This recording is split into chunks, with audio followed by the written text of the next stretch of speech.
അവൾ അവനിൽ സംതൃപ്തയായിരുന്നില്ല. അവൾക്ക് അവൻ മാത്രം പോരായിരുന്നു. 2015 ഒക്ടോബർ 13 ഓസ്ട്രേലിയയിൽ നടന്ന ഒരു കൊലപാതകത്തെക്കുറിച്ച് ഒരു ഇംഗ്ലീഷ് പത്രത്തിൽ വന്ന തലക്കെട്ടാണിത്. നിർഭാഗ്യവശാൽ ആ അവൾ ഒരു മലയാളിയായിരുന്നു. Sam Abraham Sophia. ഈ പേര് പെട്ടെന്നൊന്നും മലയാളികൾ മറക്കാൻ സാധ്യതയില്ല. മലയാളികളെ മാത്രമല്ല, ലോകത്തെ ഒന്നടങ്കം ഞെട്ടിച്ച ഒരു കൊലപാതകമാണ് ഓസ്ട്രേലിയയിലെ മെൽബണിൽ നടന്നത്. എന്തുകൊണ്ട് ഞാൻ ഇത്ര ക്രൂരയായി? എങ്ങനെ ഇത്ര കൗശലക്കാരിയായി? എന്താണ് എൻ്റെ ഹൃദയം കല്ലുമൂലയായത്? എന്താണ് ഞാൻ ഇങ്ങനെയായത്? മലയാളികളുടെ മനസാക്ഷിയെ ഞെട്ടിച്ച സാം കൊലപാതക കേസിൽ ഭാര്യ സോഫിയയുടെ ഡയറിക്കുറിപ്പിലെ ഈ വാചകങ്ങളാണ് സാധാരണ മരണം എന്ന് കരുതിയ ഒരു കൊലപാതകത്തിന്റെ ചുരുളഴിക്കാൻ ഓസ്ട്രേലിയൻ മെൽബൺ പോലീസിനെ സഹായിച്ചത്. 2015 ഒക്ടോബർ 13 പുനലൂരുകാരൻ സാം എബ്രാമിന്റെ വീട്ടിൽ ആ വിളിയെത്തുന്നത്. ഭർത്തൃമാതാവിനെയും പിതാവിനെയും വാത്സല്യത്തോടെ മാത്രം വിളിക്കാറുള്ള മരുമകൾ സോഫിയയുടെ കോളായിരുന്നു അത്. മെൽബണിലാണ് മകൻ സാമും സോഫിയയും ഒരു കുഞ്ഞും മകനുമുള്ളത്. വിളിച്ചയുടൻ പൊട്ടിക്കരഞ്ഞ സോഫിയ സാം പോയി എന്നും ഹൃദയാഘാതമുണ്ടായി എന്നും പറഞ്ഞ് അലറിക്കരഞ്ഞു. നാടും വീടും ഞെട്ടി. വളരെ ചെറുപ്പക്കാരനും ഉത്തമ കുടുംബജീവിതവുമായി മുന്നോട്ട് പോയ മകൻ ഹൃദയാഘാതം മൂലം മരണപ്പെട്ടു. തകർന്നു നിൽക്കുന്ന ഭാര്യ സോഫിയയ്ക്ക് മെൽബൺ മലയാളികളും വീട്ടുകാരും നാട്ടുകാരുമെല്ലാം വലിയ താങ്ങായി മാറി. പലരും സോഫിയയെയും കുഞ്ഞിനെയും ഓർത്ത് സഹതാപത്തോടെ വിലപിച്ചു. വെറും ചെറിയ പ്രായം. തകർന്ന ഹൃദയവുമായി സോഫിയ സാമിന്റെ മൃതദേഹവുമായി നാട്ടിലെത്തുന്നു. കുർബാനയ്ക്കിടയിൽ കരഞ്ഞു നിലവിളിച്ച് സോഫിയ മോഹാലസ്യപ്പെട്ട് വീണു. നാട്ടുകാർ സോഫിയയെ സഹതാപത്തോടെയും അനുകമ്പയോടെയും പരിചരിച്ചു. വെറും 32 വയസ്സിൽ വിധവയാകേണ്ടി വന്ന മരുമകൾക്ക് സാം അബ്രാമിന്റെ മാതാപിതാക്കൾ പൂർണ്ണമായ കരുതലും സ്നേഹവും നൽകി. വീണ്ടും സോഫിയ കുഞ്ഞിനെയും കൊണ്ട് മെൽബണിലേക്ക് തിരിച്ചുപോയി. 10 മാസങ്ങൾക്ക് ശേഷം സോഫിയയുടെ ഓസ്കാർ അഭിനയങ്ങൾക്ക് വിരാമമിട്ട് മെൽബൺ പോലീസ് ആ സത്യം വിളിച്ചു പറയുന്നു. സാമിന്റേത് കൊലപാതകമായിരുന്നു. കൊല ചെയ്തത് മൃതദേഹത്തിന് മുന്നിൽ നിലവിളിച്ച് മോഹാലസ്യപ്പെട്ട് വീണ ഭാര്യ സോഫിയ തന്നെ. എല്ലാവരും ഞെട്ടിത്തരിച്ചു. സോഫിയയും കാമുകൻ അരുണും അറസ്റ്റിലായി. കോളേജിൽ ആരംഭിച്ച തീവ്ര പ്രണയത്തിന്റെ ഒടുവിലാണ് സാമും സോഫിയയും വിവാഹിതരാകുന്നത്. കോട്ടയത്ത് കോളേജിൽ പഠിക്കുമ്പോഴാണ് സോഫിയയുമായി സാം പരിചയപ്പെടുന്നതും അടുപ്പത്തിലാകുന്നതും. പിന്നീട് വിവാഹിതരായ ഇരുവരും ഓസ്ട്രേലിയയിൽ എത്തുകയും അവിടെ ഒരു കുഞ്ഞുമായി സുഖകരമായ ജീവിതം നയിക്കുകയും ചെയ്തു. എന്നാൽ സോഫിയ വിഷമായിരുന്നു. സാമുമായി അടുപ്പത്തിലായിരിക്കുമ്പോൾ തന്നെ കൊല്ലം സ്വദേശിയും അതേ കോളേജിലെ വിദ്യാർത്ഥിയുമായ അരുണുമായി സോഫിയ ബന്ധം സ്ഥാപിച്ചിരുന്നു. വിവാഹത്തിന് ശേഷവും ആ അടുപ്പം നിലനിർത്തിയ സോഫിയ പിന്നീട് അരുൺ ഓസ്ട്രേലിയയിൽ എത്തിയതോടെ കൂടുതൽ തീവ്രമായ ബന്ധത്തിലായി. ഈ ബന്ധം തടസ്സങ്ങളില്ലാതെ മുന്നോട്ട് കൊണ്ടുപോകാനാണ് സാമിനെ ഇല്ലാതാക്കാൻ തന്നെ അരുണും സോഫിയയും തീരുമാനിക്കുന്നത്. ഓറഞ്ച് ജ്യൂസിൽ സൈനൈഡ് കലർത്തി നൽകിയാണ് ഭാര്യ സോഫിയയും കാമുകനും ചേർന്ന് സാമിനെ കൊലപ്പെടുത്തിയത്. UAE എക്സ്ചേഞ്ച് ജീവനക്കാരനായിരുന്ന പുനലൂർ, കരുവാളൂർ, ആലക്കുന്നിൽ സാം എബ്രഹാം ഭാര്യയ്ക്കും മകനുമൊപ്പം താമസിച്ചിരുന്ന മെൽബണിലെ വീട്ടിൽ കിടപ്പുമുറിയിൽ 2015 ഒക്ടോബർ 14 മരിച്ച നിലയിൽ കാണപ്പെട്ടത്. ഹൃദയാഘാതം മൂലം മരിച്ചതാണെന്ന് വീട്ടുകാരെയും ബന്ധുക്കളെയും വിശ്വസിപ്പിച്ച സോഫിയ സാമിന്റെ മൃതദേഹം നാട്ടിലെത്തിച്ചു. സംസ്കരിച്ച ശേഷം മെൽബണിലേക്ക് മടങ്ങി. ഏതാനും മാസത്തിനുള്ളിൽ താമസിച്ചിരുന്ന വീടൊഴിഞ്ഞ് മറ്റൊരു വീട്ടിലേക്ക് ഇവർ താമസം മാറ്റി. 10 മാസത്തിനു ശേഷം സോഫിയയും അരുണും അറസ്റ്റിലാകുന്നതുവരെ സാമിന്റേത് സാധാരണ മരണം എന്ന് തന്നെയാണ് ബന്ധുക്കളും സുഹൃത്തുക്കളും വിശ്വസിച്ചിരുന്നത്. ആകസ്മിക മരണം എന്ന് വിശ്വസിച്ച മെൽബൺ മലയാളികൾ സാമിന്റെ മരണത്തെ തുടർന്ന് സാമ്പത്തികമായി പ്രതിസന്ധിയിലായ കുടുംബത്തെ സഹായിക്കാൻ $30,000 സ്വരൂപിച്ച് സോഫിയയ്ക്ക് നൽകി. അതായത് ഇവിടുത്തെ ഏകദേശം 15 ലക്ഷം രൂപ. മൃതദേഹം പോസ്റ്റ്മോർട്ടം ചെയ്തപ്പോൾ ആന്തരിക അവയവങ്ങളിൽ സൈനൈഡിന്റെ അംശം കാണപ്പെട്ടതിൽ പോലീസ് ആദ്യം മുതലേ സംശയം പ്രകടിപ്പിച്ചു.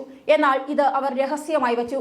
അതീവ രഹസ്യമായി ഡിറ്റക്റ്റീവ് വിഭാഗം നടത്തിയ അന്വേഷണത്തിൽ സോഫിയയും അരുണും കുരുക്കിലായി. ഇവർ തമ്മിലുള്ള ഫോൺ സംഭാഷണങ്ങൾ ഓസ്ട്രേലിയൻ പോലീസിന് നിർണായക തെളിവായി മാറി. സോഫിയയും അരുണും തമ്മിൽ 6000-ഓളം തവണ ഫോണിൽ സംസാരിച്ചിരുന്നതായി കണ്ടെത്തി. 100 മണിക്കൂറോളം വരുന്ന ഈ സംഭാഷണങ്ങൾ അത്രയും മലയാളത്തിൽ നിന്ന് ഇംഗ്ലീഷിലേക്ക് പരിഭാഷപ്പെടുത്തി ഓസ്ട്രേലിയൻ പോലീസ് കോടതിയിൽ സമർപ്പിച്ചു. മരിക്കുന്നതിന് 3 മാസം മുൻപ് സാമിനെതിരെ റെയിൽവേ സ്റ്റേഷൻ പാർക്കിങ്ങിലുണ്ടായ കൊലപാതക ശ്രമം അന്വേഷിച്ച പോലീസിന്റെ നിരീക്ഷണം അരുണിലേക്കും സോഫിയയിലേക്കും ചെന്നെത്തി. പലവട്ടം സാമിനെ കൊലപ്പെടുത്താൻ നടത്തിയ ശ്രമങ്ങൾ വിജയിക്കാതെ വന്നപ്പോഴാണ് ഭക്ഷണത്തിൽ സൈനൈഡ് കലർത്തി നൽകാൻ ഇവർ തീരുമാനിച്ചതെന്ന് പോലീസ് റിപ്പോർട്ടിൽ പറയുന്നുണ്ട്. സാം ഇബ്രാമിനെ സൈനൈഡ് നൽകി കൊലപ്പെടുത്തിയ ഭാര്യ സോഫിയയ്ക്കും കാമുകൻ അരുൺ കമലാസനും പരമാവധി ശിക്ഷ തന്നെ കോടതി വിധിച്ചു. ശേഷം വിക്ടോറിയൻ സുപ്രീം കോടതി നടത്തിയ പ്രഖ്യാപനം സംഭവത്തിന്റെ ഗൗരവം അടിവരയിടുന്നതായിരുന്നു. ഈ ക്രൂരത ചെയ്തവർ സമൂഹത്തിൽ ജീവിക്കാൻ പാടില്ല. അവർ കഴിയേണ്ടത് ജയിലിലാണ്. ഇതിൽ മാപ്പില്ല. ശിക്ഷയിൽ ഒട്ടും ഇളവുമില്ല. പരമാവധി ശിക്ഷ തന്നെ നൽകുന്നു. ശിക്ഷാവിധി വായിച്ച ജഡ്ജി പറഞ്ഞതിങ്ങനെയാണ്: ഇത്രയ്ക്ക് ക്രൂരമായ മറ്റൊരു കേസും തന്റെ നീതി നിർവഹണ ജീവിതത്തിൽ കാണാൻ കഴിഞ്ഞിട്ടില്ലെന്നാണ് ജഡ്ജി കോഗ്ലൻ പറഞ്ഞത്.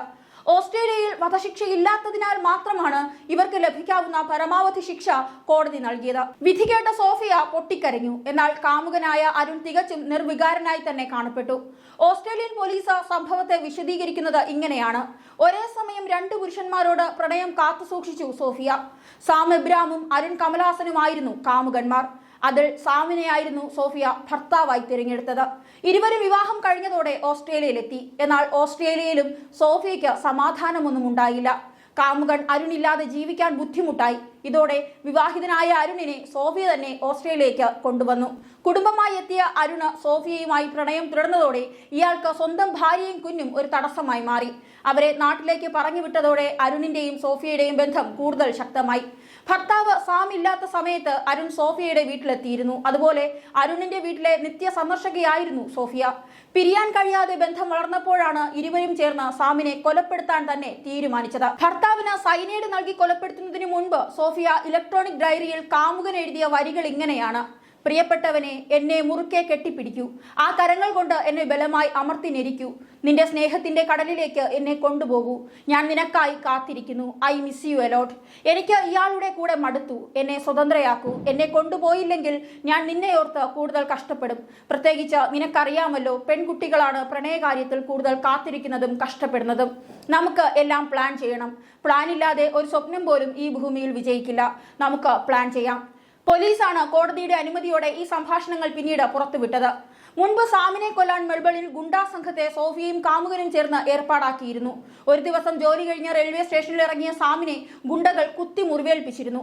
അന്ന് സാം ഓടി രക്ഷപ്പെടുകയായിരുന്നു. ഈ സംഭവത്തിന് ശേഷം തന്റെ ജീവൻ അപകടത്തിലാണെന്ന് നാട്ടിലേക്ക് വിളിച്ച സാം പറഞ്ഞു വരുന്നു. തുടർന്ന് ഭയം മൂലം സാം ജോലിക്കൊന്നും പോയിരുന്നില്ല. വീട്ടിൽ തന്നെ തങ്ങി. ഭർത്താവിനെ കൊല്ലാൻ ആസൂത്രണം ചെയ്യുമ്പോഴും സോഫിയ നല്ല മരുമകളായി തന്നെ തുടർന്നു. ഭർത്താവിന്റെ കുടുംബവുമായി സോഫിയ ബന്ധം പുലർത്തിയിരുന്നു. സാമിനെ കൊലപ്പെടുത്തിയതിനു ശേഷവും അത് തുടർന്നു. എന്റെ മകനെ അവൾ കൊലപ്പെടുത്തിയ ശേഷവും മിക്കവാറും വിളിക്കുമായിരുന്നു. വളരെ സന്തോഷത്തോടെയാണ് ഞങ്ങളോട് പെരുമാറിയിരുന്നത്. അവളെക്കുറിച്ച് ഒരു സംശയവും ഞങ്ങൾക്കുണ്ടായിരുന്നില്ല. ശവസംസ്കാര ചടങ്ങിൽ അവൾ പൊട്ടിക്കരഞ്ഞു, മോഹാലസ്യം അഭിനയിച്ചു. അവളെ സമാധാനിപ്പിക്കാൻ ഞങ്ങൾ പാടുപെട്ടു. സാമിന്റെ പിതാവ് പറഞ്ഞ വാക്കുകളാണിത്. സോഫിയ മെൽബണിൽ തിരിച്ചെത്തിയ ശേഷവും സോഫിയയും അരുണും പരസ്പരം കണ്ടിരുന്നു. ഇവരുടെ യാത്രയും കൂടിക്കാഴ്ചയും എല്ലാം ഓസ്ട്രേലിയയിലെ പോലീസ് ഉദ്യോഗസ്ഥർ നിരീക്ഷിക്കുന്നുണ്ടായിരുന്നു. പോസ്റ്റ്മോർട്ടത്തിൽ സാമിന്റെ രക്തത്തിൽ സൈനൈഡ് കലർന്നത് വ്യക്തമായിരുന്നു. എന്നാൽ ഇത് പോലീസ് മുഴുവനായി രഹസ്യമായി തന്നെ വെച്ചു. ആർക്കും അറിയില്ല. ഒപ്പം സോഫിയയും അവരുടെ വീടും നിരീക്ഷിച്ചുകൊണ്ടേയിരുന്നു.